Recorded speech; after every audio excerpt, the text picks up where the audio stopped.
Hai Besti, Japan Edition with Cindy. Jadi di video kali ini aku bakal share ke kalian tentang Fushimi Inari Taisha dan Omikuji. Aku bakal share ke kalian mengenai apa itu Fushimi Inari Taisha, cara menuju ke sana, serta sejarahnya. Lalu aku akan menjelaskan lebih dalam mengenai budaya Omikuji. Fushimi Inari Taisha adalah kuil Shinto yang terletak di Fushimi-ku, Kyoto, Jepang. Salah satu dari ciri khas Fushimi Inari Taisha adalah serangkaian gerbang tori merah yang membentuk jalur menuju Gunung Inari. Ada ribuan tori yang disumbangkan oleh individu dan bisnis sebagai bentuk doa dan penghargaan atas keberuntungan dan kesuksesan. Lalu ada kuil utama atau Hongdeng terletak di dasar Gunung Inari.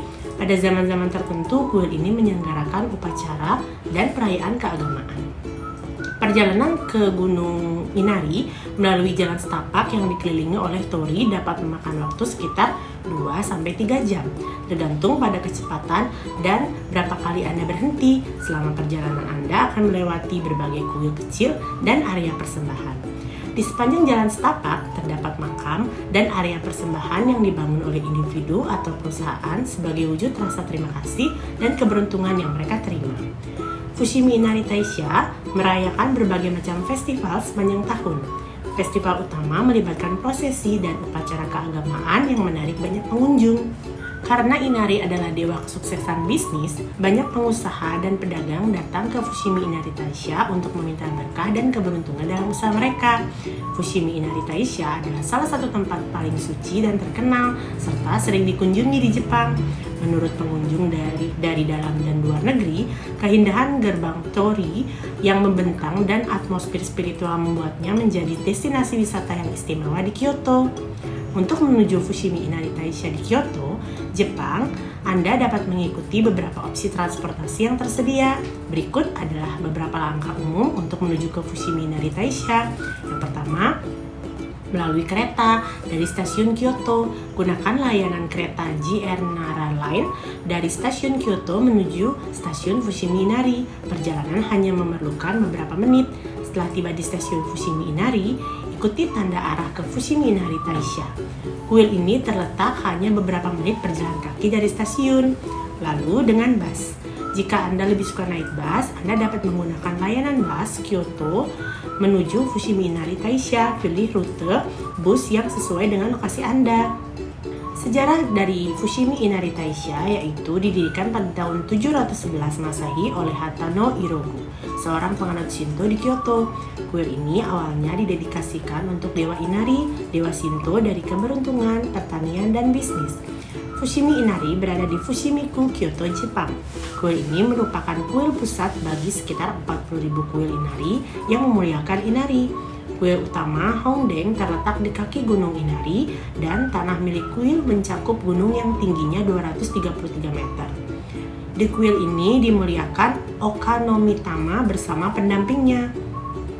Kuil utama yang ada sekarang dibangun pada tahun 1499 setelah bangunan yang lama habis terbakar sewaktu terjadi Perang Onin. Aula utama kuil ini diterapkan pemerintah Jepang sebagai warisan budaya yang paling penting.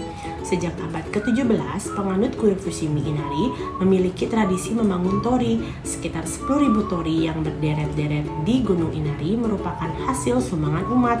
Di antaranya, Sengbong Tori, deretan 1000 tori, telah menjadi salah satu objek pariwisata. Sebelum memasuki kuil, seperti di banyak kuil Shinto di Jepang, terdapat fasilitas untuk cuci tangan sebelum melakukan ibadah atau persembahan.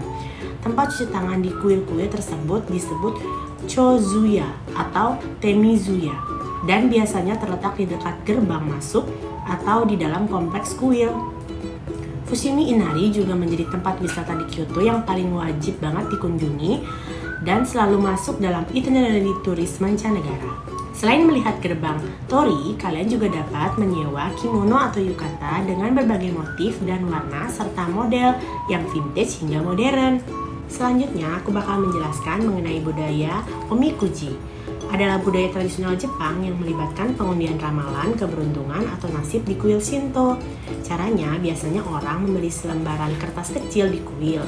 Untuk harganya itu biasanya bervariasi tergantung lokasi dan kebijakan tempat tersebut.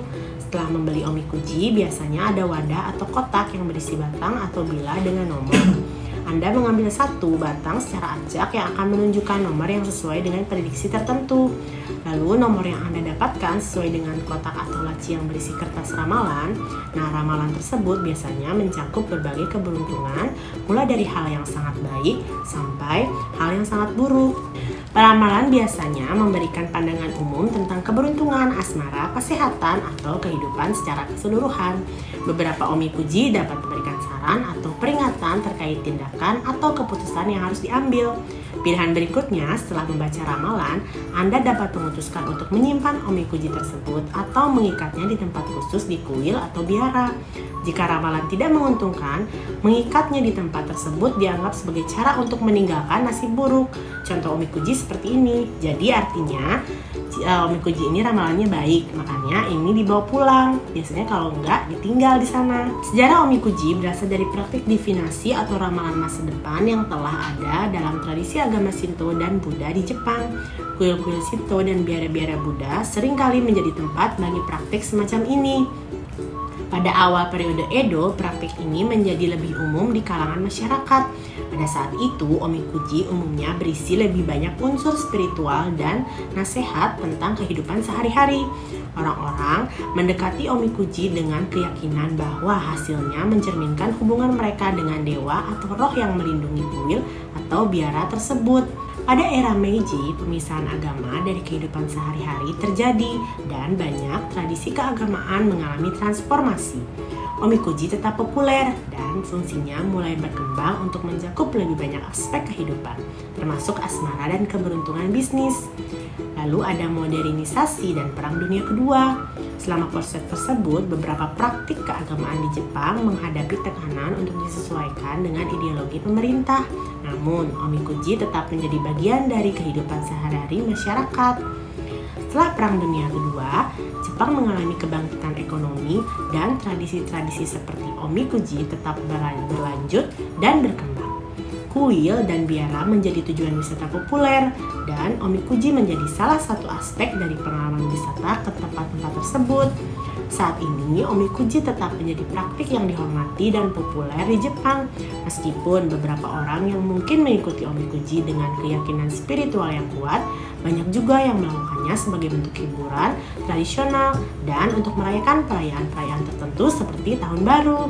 Sekian informasi dari aku mengenai Fushimi Inari Taisha dan omikuji. Untuk lebih lengkapnya, kalian bisa klik link di description box untuk dapat informasi lebih lengkap. Next video, aku bakal informasin ke kalian mengenai perjalanan aku di Fushimi Inari. Jangan lupa like, comment, and subscribe. Dan jangan lupa juga klik tombol lonceng untuk dapat informasi next dari aku. Thank you!